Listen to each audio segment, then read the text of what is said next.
बिस्मिल्लाहिर्रहमानिर्रहीम, अस्सलाम वालेकुम डियर ऑडियंस। आज एक बहुत बड़ा मैसेज स्पेशली पेरेंट्स के लिए कि हर पेरेंट्स चाहते हैं कि हमारा बच्चा आने वाले वक्त में बहुत बड़े लेवल पे जाके परफॉर्म करे, दुनिया में अपने मुल्क का और अपने पेरेंट्स का नाम रोशन करे। तो इसमें सबसे मेन चीज़ है कि बच्चे की खुदी को वो पहचाने, अपनी खुदी पे फोकस करे। हमारे कौमी शायर अल्लामा मोहम्मद इकबाल रहमतुल्लाह अलैह, उन्होंने हमेशा एक परिंदों की दुनिया के बादशाह का जिक्र किया है, जिसको हम ईगल के नाम से, अकाब के नाम से जानते हैं। ईगल परिंदों की दुनिया का बादशाह, उसकी लाइफ हिस्ट्री बड़ी इंटरेस्टिंग है, बड़ी दिलचस्प है। हमने अपने बच्चों को ईगल बनने का दर्स देना है। थोड़ा सा मैं आपको गाइड करूं कि ईगल की लाइफ हिस्ट्री क्या है। ईगल टोटल 70 साल तक इस दुनिया में जिंदा रहता है। 40 साल जब ईगल की एज होती है, ईगल में एक क्वालिटी है कि वो हमेशा अपना शिकार खुद करके खाता है, कभी भी डेड शिकार नहीं करता, कभी भी अपनी वो खुदी के ऊपर कंप्रोमाइज नहीं करता। 40 साल तक उसके पंजों में पूरी ताकत होती है, उसकी चोंच में पूरी ये कैपेबिलिटी होती है कि वो शिकार को पकड़ के काट सके, उसके परों में इतनी जान होती है कि वो हवाओं में उड़ सके।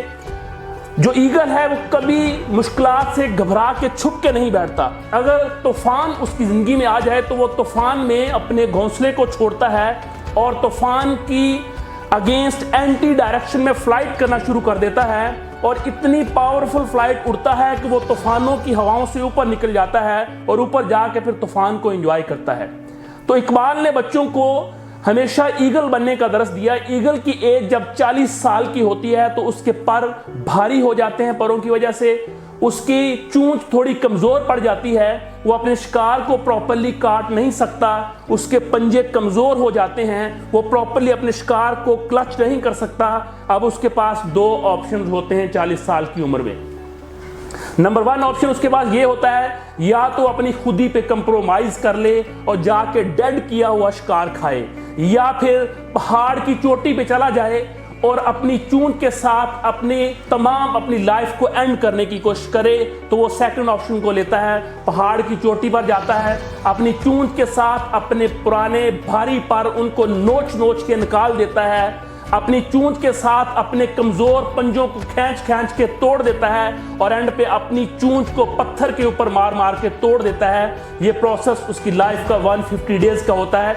लेकिन अल्लाह ताला की ज़ात ने ईगल की बॉडी के अंदर इतनी एनर्जी स्टोर की होती है वो इस प्रोसेस में से दोबारा से गुजर सके।